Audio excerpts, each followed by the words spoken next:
Hello guys, welcome. Collective reading tayo ngayon. Para to sa mga no contact situation, nakikibalita sa mga person nila.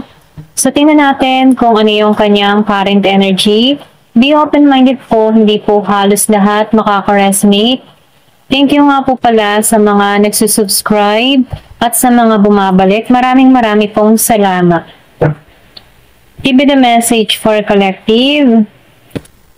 Ano yung current energy ng person mo para sa mga no contact situation? Give me the message for collective. Ano yung current energy ng person mo?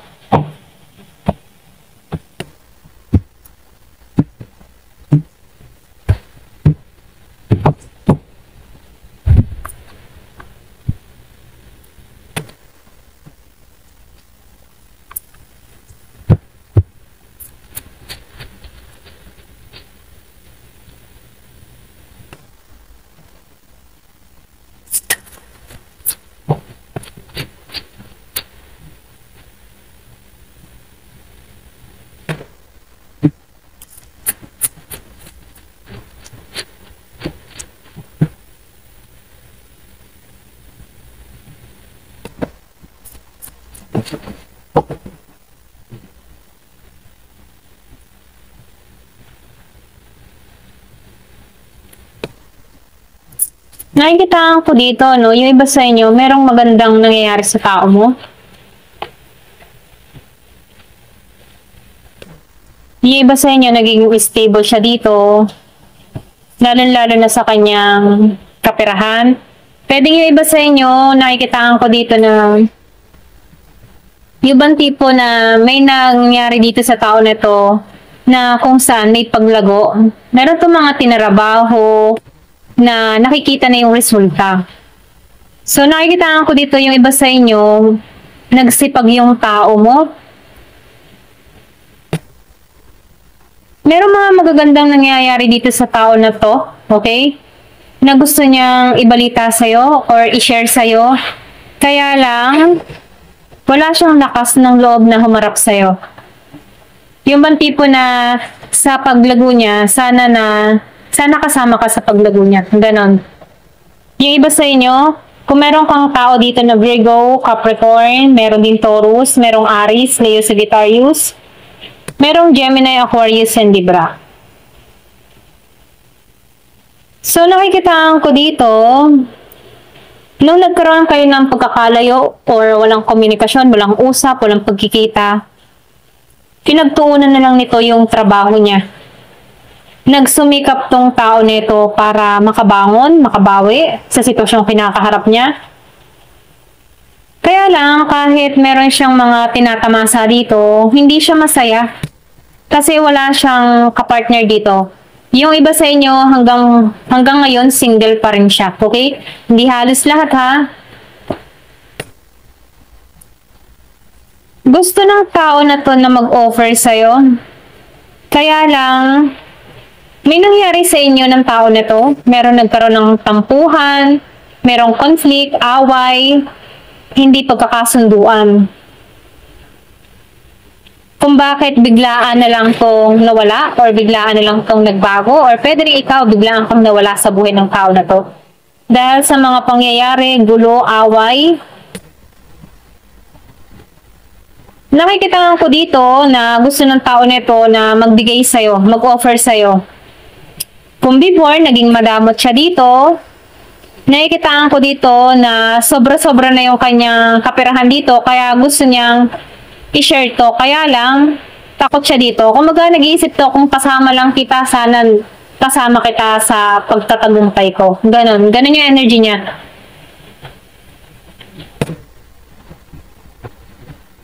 Nakikitaan ko rin dito na itong tao mo, pwedeng yung iba sa inyo, kaya kayo nagkaroon ng hidwaan ng tao nito dahil sa selos.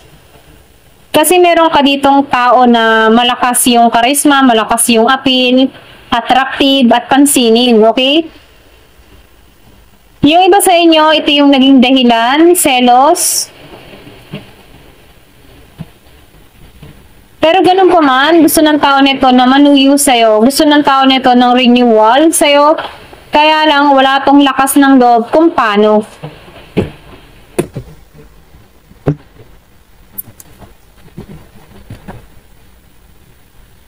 Nakikita nga ng tao nito na hanggang ngayon, galit na galit ka pa rin sa kanya. Kaya nanghihina ang loob nito dito.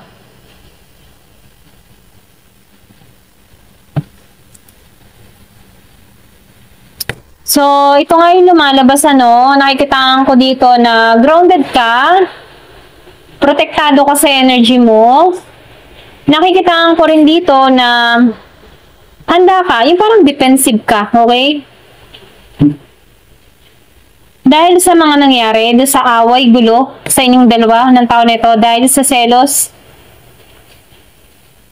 nakikita ko dito na ginagamit mo yung intuition mo about sa tao na to. Pero ganun pa man, nakikita ko dito, handa ka rin sa laban. Yung bang ganun? Yung bang tipo na kapag tong tao na ito tumungo sa'yo, handa ka din sa ibabato mo. Salita dito.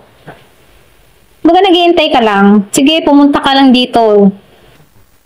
Makikita mo yung hinahanap mo. Ganun yung energy mo. Hanggang ngayon, galit ka pa rin sa tao na to, or pwede rin sama ng loob, merong hinanakit, or pwede rin pagtatampo. So, meron din ako nakikitang Pisces.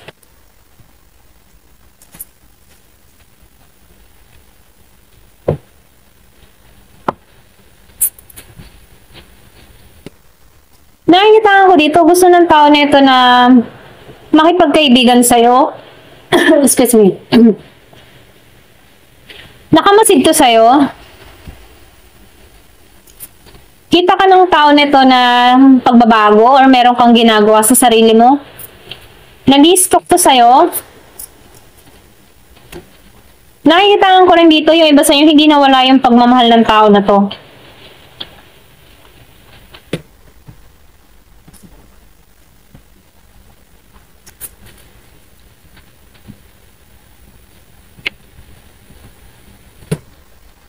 Very young energy, medyo isip bata.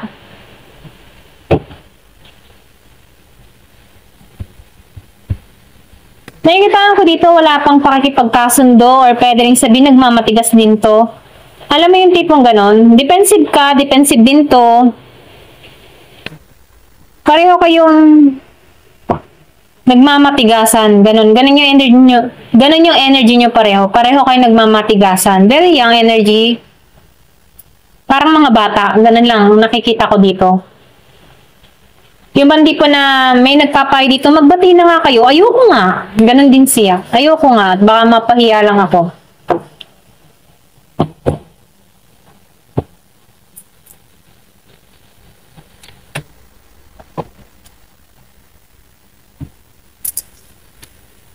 Pero wala po itong ginagawang hakbang, ano, lalo-lalo na sa kanyang pag-ibig dito, no? Yung iba sa inyo nananatili ito na iniintay ka pa rin dito. Iniintay lang nito na ikaw yung manguna dito. Dun sa iba.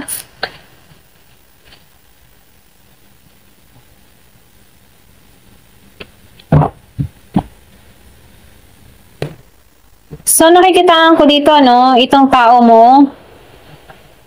Andito siya sa harmony niya. Nag-isolate, nagpakalayo-layo, nagnilay-nilay. Meron siyang inaayos sa sarili niya sa mga pagkakamaling nagawa sa'yo. Meron na pagtanto, pwede rin energy mo to. O ikaw yung may kasalanan dito sa tao mo. Yung bang tipo na nagki-cleansing siya, kini-cleanse niya yung sarili niya. Nagkakaroon siya ng kaliwanagan dito para sa kanyang sarili. Meron siya mga binabago sa kanyang sarili.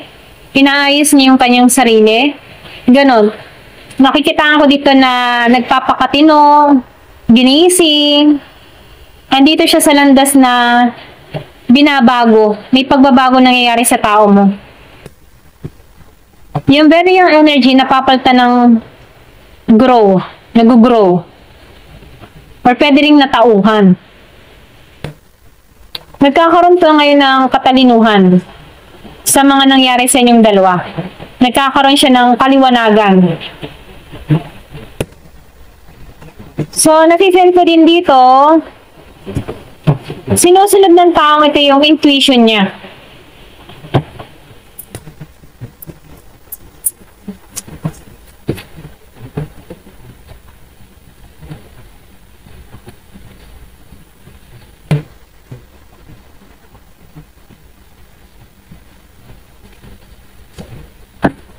Magaan ang sitwasyon ng tao nito, wala siyang mabigat na dinadala, wala siyang mabigat na responsibilidad. On sarili lang siya, nakatuon. Ganon. More sa sarili siya nakatuon dito. Wala siyang pasanin, wala siyang daladalang responsibilidad. Ganon. Parang malaya sa sitwasyon.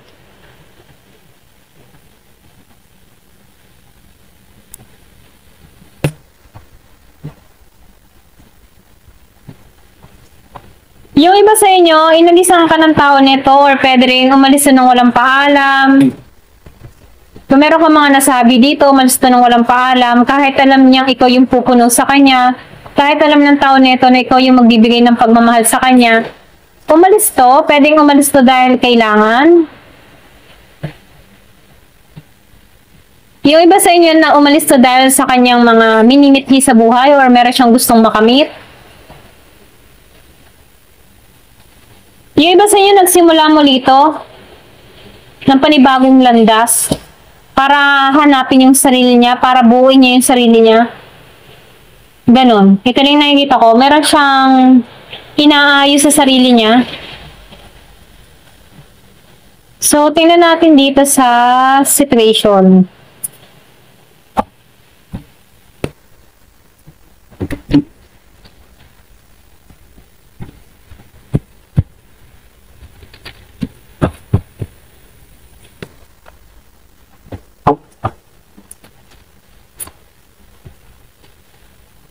So, lumabas nga yung realization, finding out, coming to light. Yung nga sinabi ko kanina, nagkakaroon ng kaliwanagan, nag-cleansing, napagtanton-tanto niya yung mga pagkakamali niya, nililinis niya yung sarili niya, nagiging aware na siya sa mga nagawa niya. Na kung saan napagtatanto-tanto ng tao nito na marami siyang pagkakamaling ginawa sa kanyang buhay na kailangang ayusin. Naisip din ng tao nito na hindi pa huli yung para sa kanya. Hindi pa huli ang pagbabago para sa kanya. Nagkakaroon siya ng clarity dun sa iba. Kasi nakikita ko dito, naramdaman ng tao nito nung binasura mo siya. Nung inalisan mo tong tao nito, nung binasura mo siya, hindi mo siya pinagtuon ng pansin, pinaramdam mo dito na wala na siyang halaga, dun po nagkaroon ng realization na marami siyang nagawang pagkakamali na kailangan meron siyang ayusin sa sarili niya.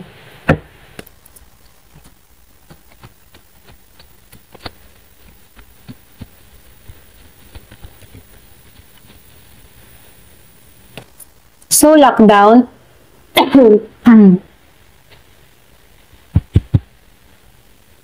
Alam mo yung tipo ng nagkaroon to ng realization pamula nung na-stuck siya sa sitwasyon. Nung wala siyang masandalan, wala siyang makapitan, lahat pinagkaitan siya. Kaya itong tao nito, dun niya naramdaman, dun siya nagkaroon ng kaliwanagan, nung panahong wala siya. Meron siyang mga binago sa sarili niya, na kung saan unti-unti niya tong natatanggalan, or pwede rin andito pa siya sa stage na ganito, ginigising, kinakatok, or pwede rin sabihin na nag-iisip tong tao nito. Yung bang napagtatanto-tanto niya yung mali sa tama na ginawa niya.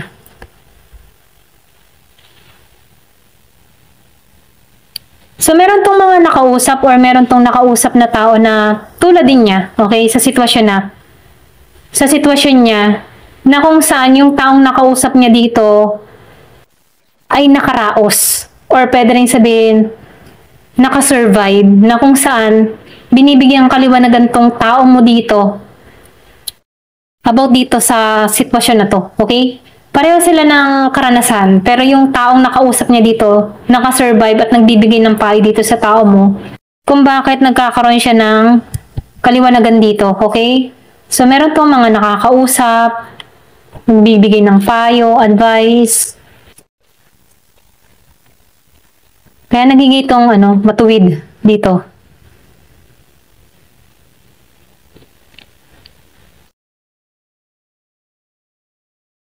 So, nakikita ko dito, no? Yung iba sa inyo, meron ka din dito ang tao na mahilig sa drama, okay? Gumagawa ng chaos. Yung iba sa inyo.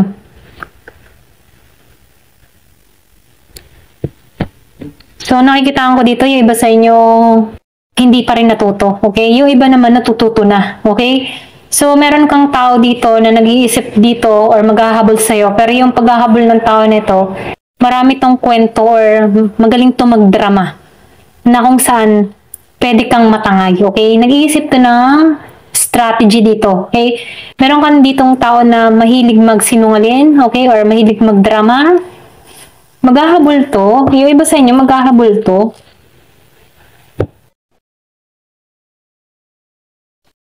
So, yung iba sa inyo, no, nakikita ko dito, yung sinabi ko kanina nung kauna-unahang reading, may pera yung tao mo. Nakaka-survive to pagdating sa kaperahan. Magaling tong dumiskarte. Pwedeng sa abilidad niya or pwedeng sa klase ng trabaho niya.